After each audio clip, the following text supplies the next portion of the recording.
Batman 147, Legacy number 912, Chip Zdarsky writing with Jorge Jimenez on the art. Okay, what the hell happened in this one? I read this first. Yeah, this Amanda is Waller. It was yes. sort of setting up some of the stuff from Absolute Power that we already saw from the Free Comic Book Day issue. I remember that. Yeah, we have Vandal Savage taking over as commissioner of Gotham City. You have Damon being enthralled by the failsafe Zernar Batman. Well, Um, until he's very quickly not. yeah. But at the beginning, it seems like Damien's liking this version of Dad. Because at the beginning, Zernar slash failsafe is like, yeah, there's so much crime, and Damien's like, so we fight it as Batman and Robin, father and son. We don't need anyone else, and they're like, all right, I don't really, we've been through a lot of characterization of Damien at this point, right? Um, and I just the little sicko bloodthirsty guy, I kind of moved on from. I mean, So I'm not necessarily that mad at that part of it, just because, like, I'm not sure if it's bloodthirsty. More so, he's just more authoritarian, right? mm-hmm, For me, the problem is the next scene with them later in the issue, which is quite a bit mm-hmm, later now that I'm actually going through it, yep, is that he's, he basically says, "Hey, Damien, look at all these amazing robots I've got, and I've mm-hmm, downloaded Batman consciousnesses into them from other universes, so they're all controlled by a Batman." And mm-hmm. Damien's like, "But wait, that sounds like you've left a bunch of Batmen as vegetables because you've taken their consciousness, Uh-huh. unless," and it just clicks instantly, he goes, "Zur-NRs, and that means you're a Zur-NR," and then he like goes into fighting mode. This really bugged me because there Uh-huh. was like no build up to it. Like, I appreciate that Damien was able to figure out. I do like that idea, Mm-hmm. but I wish it was more of a slow, like, build of him sort of Yeah. learning. I mean, forgetting the fact here that I just hate the idea that Zur-NR's a separate entity that's in a Mm-hmm. robot that's the villain of the Yep. story. I don't like any of that, right?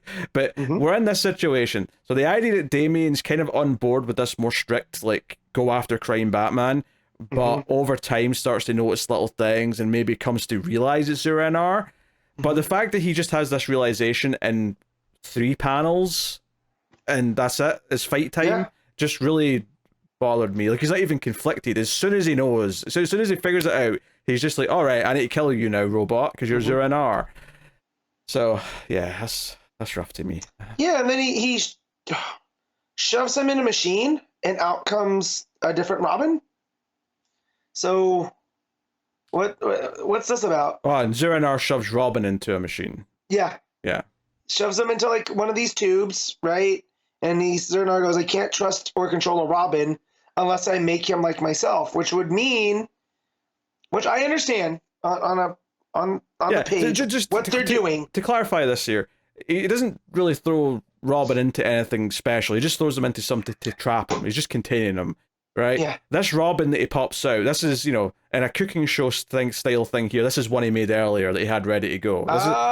This is not him putting him into a photocopier and pressing a button and out comes another Robin. Well, I had thought he'd thrown him into this thing, and out came a Zernar version of Damien, which that's an even bigger leap than a photocopy type cloning thing. No. I think this is something he already had prepared and the eventuality that Damien. So I think Damien's just been trapped in a tube or something, and that's Okay. yeah. So is this a Damien from one of the Zernar guys? Oh, I don't know the answer to that, Matt. Yeah. This is what I want to know, where he had this kid, because this kid is there now. I mean, is there a consciousness in there, or is it just a robot? I don't know. Right. Well, it's a robot. It looks nothing like the other Amazos or Zernar himself. So it's I don't know. Batman Who Laughs, Damien. No, don't do that. Don't do that. No. Oh dear. Anyway, so yeah. I will say, to go on the positive side, we see Bruce go through here. And he ends up going to like a cabin off in the woods, where he remembers teaching Tim how to shoot an arrow. Right? Was that Tim? Yeah, that's okay. So he basically goes to this cabin. Well, he goes to the Happy Harbor like JLA like headquarters first, the old headquarters, to get some stuff, and he reminisces about a time when he was like working on something on his own, and Barry that's Barry Allen specifically, came up to him and said, "Hey, I can help you with this. I'm a chemist. I can help you with this fancy, smoke grenade you're making." And he's like, "Hey, this gas will like sort of stick around and stay cloudy for longer without causing any damage." And it's like, "Hey, you don't have to do this alone." And then the one good bit of comic sort of like storytelling here to me, just in terms of its construction, is that it goes from this bright panel of Barry with his hand on his shoulder to Bruce just sitting in the dark on his own in this same location, and it's kind of it's really showing this idea that he's all alone right now. He has no friends to call on. But yeah, he goes to this cabin and he reminisces about teaching Tim how to shoot an arrow. And the main thing that comes up here is that with Dick, like Dick was kind of like easy to train because Dick was already kind of special. He was already this high-flying acrobat type character. Yeah. He's a circus kid. Yeah, much like had been training his whole life. Tim was more of a struggle because Tim, while he had the passion to do all these things, he wasn't just taking to all the physical stuff as naturally, but it took more work. And he says that he's, if anything, it's made him more impressed by Tim over the years because Tim was able to put in the work and get there, but it was more of a struggle for him early on. So that sets up for Tim showing up later. Tim shows up and like says, "Hey, I figured you'd come here. I brought you some food, and I'm here to help you." And they sort of say Batman and Robin at each other as they hug and go into the cabin. So I mean, Bruce, his side of this is mostly fine. I have no real complaints. Like I don't like why he's out of the city and why he's having to go off and do this, but there's nothing wrong with him reminiscing about his allies. Yeah, I just like that because, like you said, because I rushed through the Happy Harbor part, was Bruce is always better when he's surrounding himself with people, right? Like, whether it was Alfred in the Bat Family or the Justice League, it's good when he has someone to rely on. And because of this whole Zdarsky thing, he's, isolated himself too much. So the idea that the kid that had to work the hardest to become like Bruce is the one that finds him, I thought that was really well handled. Yeah, I think that's all solid stuff because it's all character stuff that I can get on board with. I don't particularly like the bat outfit that Batman puts on at the end. And says, "Let's go and take down the monster down." Yeah, I guess go take down Zur-En-Arrh. Mainly just because I felt like, as much as I enjoyed some of him reminiscing about his allies and like what they mean to him, I do think there wasn't really much of a build up to him making this call to action at the end. It didn't feel like we were building up to a point of like, okay, it's time to go back. This side story with Bruce like finding himself and like prepping to come back, this felt like it was the start of like an arc. It felt like it was the start of like a 3-parter of him building himself up and coming up with a plan or whatever. Instead, after Tim's made him some dinner, he's put on his bat outfit and he's like, okay, it's time to go and take down the bad guy. And I'm like, okay, I didn't feel like we built up to that. It feels like you've just whipped that out at the end, out of nowhere. I felt like the whole point of the scene with him and Tim was he has to do this as Bruce Wayne, not as Batman. And then you get to the end of the story of this issue, and he's just putting on a different version of the suit now. And I was like, Bruce, you're never learning, I mean, I never got that he has to do this as Bruce Wayne thing. I think that's just on you. I don't think I ever got that from that part of the story. So there's stilted elements to it. There's bits there that I'm not fond of. I mean, obviously the stuff that I really don't like is just what's going on with Failsafe, and now we have this evil-looking Robin kid. Yeah. He's got I don't know what type of weapon that's called, but it's essentially a staff with a knife on the top. Actually, now that I'm looking at these Robin pages again, right, and I'm looking at what happens when he gets thrown into a tube, I think he comes out of the same tube. I think he actually changes Damien into something else.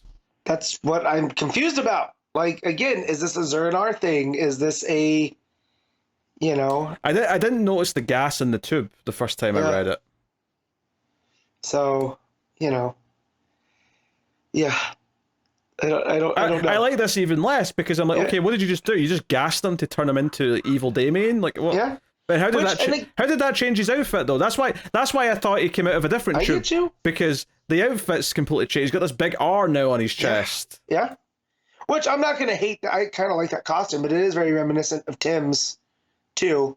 A lot of lacing on the gloves and the boots, and Which is whatnot. fine. Yeah. Okay. Well, okay, I retract some of my statements from earlier on that, but like, not because I like any of this better. It's just a different type of suck. Yeah.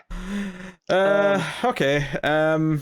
Yeah, I mean, that's pretty much it. Failsafe does speak to Waller, and they're not in the best of terms yet, but it does seem like Waller's trying to convince Failsafe that I mean, she doesn't know it's, she doesn't know it's not Batman. She thinks it's a version of Batman, but she's like, hey, I'm a better ally than those other superheroes that are going to try and stop you eventually. So it feels like it's planting the seeds for what's coming up in the event, which is fine. I just, because even the fact that Clock King's with her, obviously he was with her in the event tease from the Free Comic Book Day specials. So they're setting some of that stuff up.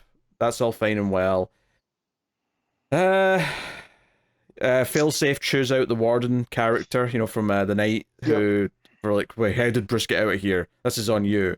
And he's like, don't underestimate him. You're underestimating him just like all of these villains have done all these years. And Failsafe gets a little bit pissy about that. Or Zur-En-Arrh gets pissy. I don't know what I should be calling him. Like, am I calling him Failsafe? Am I calling him Zur-En-Arrh? He's kind of both. Yeah. Because one doesn't exist without the other, right? Because you have to have Zur-En-Arrh to create Failsafe. But then you gotta have the Failsafe to put the Zur-En-Arrh into. So just Failsafe Zur-En-Arrh, I guess, it's a mouthful, but yeah. Zur-En-Safe. Fail-En-Arrh. I mean, that's how I feel about this arc. So that's how I feel about this run. Yeah, I was being more nice. Like, so, like it looks good.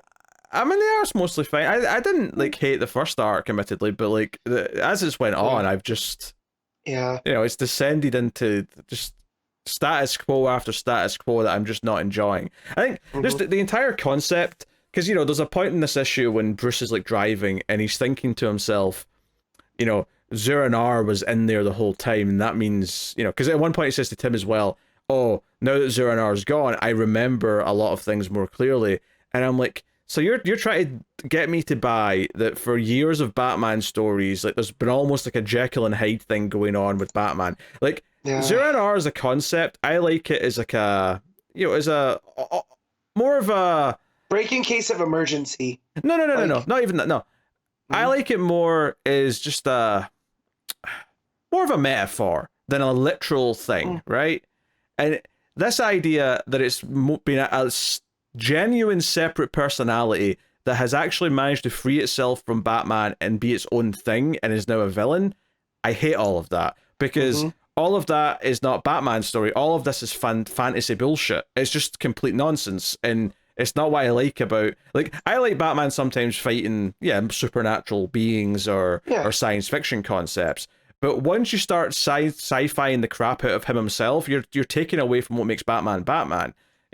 Like giving him a robot hand, god damn it. Like, like I don't want Batman to just be doing this shit where I feel like Batman himself, like, he's technically still the human one, but like, I don't know, it's just like, but he's had a split personality that's got a robot body of its own now. He's got a robot hand. Like, I feel like we're at a point where, like, at this point, he's no less science fiction as a character than half the other members of the Justice League, and I just think that robs him of something when it's like that makes him special, because he's the guy with no powers chilling with the dude that does have powers, right? Like, so you got to keep him grounded a little bit, and there's zero grounding here, because again, it doesn't make any sense about Zur-En-Arrh being a separate consciousness. So, except for the fact that it's Zdarsky just telling us that's what it is. Yeah, and that's what I meant by breaking case of emergency. Is in Morrison's run, I liked that they had to break Bruce down to the point to where it was the one thing that's left that keeps Batman moving is the Zur-En-Arrh persona, and that's not what this is at all. This is his. I don't know if it's his ego or id or any of that type of psychological stuff, but it's almost his pure desire for justice given a form. I don't know if I like that. It's when it was just sort of representing a dark part of his brain, like a part without the inhibitions, like that was fine with that used in the right way. There's nothing wrong with that concept. But this is just an example of them taking something and making it so literal and such a tangible thing that it just feels really hokey, and like, the more this run has went on, the more I've disliked everything about it. Even when there are moments or little ideas with the characters that are fine on their own. Because, you know, I look at this, you know, that multiverse arc that led up to issue 900, the Batman and Catwoman like war crossover, and then we've had all this stuff with Zura and R and Joker Year One. Like, it's been like a year, 2 years even at this point, of just stuff I do not like. It has been a gauntlet. So, and yeah, we keep churning over into more issues. We'll see where the train wreck takes us next time. But yeah, can't say I'm particularly excited for the next issue. And I did not read the backup because I had no interest in wanting to. Gotcha. So I read it. And it's a Riddler story, and it starts with Riddler and Two-Face in the warden's jail where he's keeping everybody locked up, and the warden calls for Nigma, and he has him up on the roof, and the warden is wrapping his hands with like boxing wraps, and he sends out a bunch of the more street level Bat villains. So like I'm seeing, it looks like Tattooed Man, but he's just a dude wearing a red like beanie covered in tattoos. Zaz is definitely there because he gets some face time with the warden, but it's essentially the warden is trying to break down Nigma and is like, hey, so with your type of brilliance, you should be a billionaire by now. Why aren't you? And Nigma starts blaming Batman. And it's all because Batman's always getting in his way. And Batman's up in his, you know, Batman's always causing a cog in things that if Batman wasn't here, I would be. And he calls the group that he's fighting, all these street level guys, like idiots. And the guy that looks like the Tattooed Man takes exception to that, and he starts fighting Nigma. And, you know, Nigma's not a fighter. So he goes down, and the warden tells him, like, look, the way that you think Batman's holding you back, these guys think that you, the Riddler, who's not like top tier villain, but more than them, is holding them back. They're hungrier than you. You've lost your hunger, right? So that ends up making Riddler essentially flip it around on this guy. And before he can kill the guy with all the tattoos, he stops himself and tells the warden that he's wrong, you know, you know, he can smell the type of person that the warden is, because Nigma is that type of person as well. And he's like, you know, that robot isn't the real Batman. You know that. And that you're shamed by the way that you've fallen in line. And so you're fixated on him like I'm fixated on Batman. And the warden disagrees, tells him that he's wrong, that he says he enjoys the challenge. So thinks that, you know, that's why he brought him onto the roof. It wasn't just to fight these street level guys. And that he says that, you know, I'm here to help Batman. I'm not, you know, he's not in my way. I'm here to get my way through conventional or unconventional means. And there's like it looks like a machine of some kind with a lot of tubes and stuff coming out of it. And asks Nigma if, you know, care to change your mind about all of this. So I don't know what they're doing. I don't know if they're doing like a mind control, but like a brainwashing type thing. And that's what this guy's going to do. It wasn't bad. I enjoyed it a lot more than some of the other backups that we've gotten through Batman. Madoncha's art's pretty solid. Like the fight scenes. I mean, it's crazy that this guy who trained Batman's mind is so jacked, right? He looks like The Rock on a lot of these. So it's crazy that there's this warden guy that's, you know, holed up there that we think is just a brain guy that is so muscly and beating the piss out of Zaz and everybody else. But other than that, the art tells the story pretty well. The expressions, you know, especially like when Nigma has the one guy on the ground and he's about ready to choke him out, just the look of like, what's the word I'm looking for? Like just pure rage on his face is pretty compelling. So I preferred it to what we got in the main book. So yeah. Yeah, that's fair. I just like I was done. Yeah, no, honestly, there. If I didn't turn the page and it wasn't a Riddler story, I would have probably done the same. But I was curious to see what we had here. Yeah. All right. What you giving Batman? All right. So I will give the main book a 6, and I will give the backup a 7.5. So I'll give this as a whole a 6.5. I was going to say we don't those separate them. That's you. Yeah, I'm going to though because I did like it that much more. 5.5 for me. Yeah. All right, that's it. Some of the Bruce stuff was fine and delving into his backstory, so I guess just over the line with that.